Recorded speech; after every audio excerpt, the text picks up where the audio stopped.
Hala, nakakagulat. Ang burso nagsara.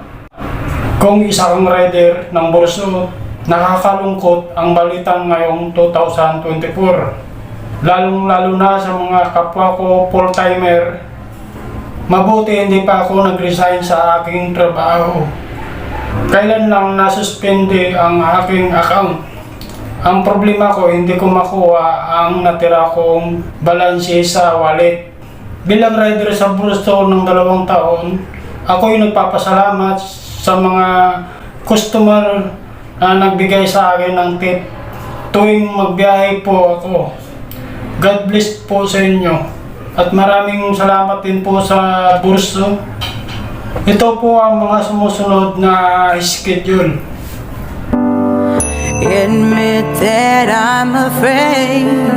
If I let go of this pain, am I completely betrayed?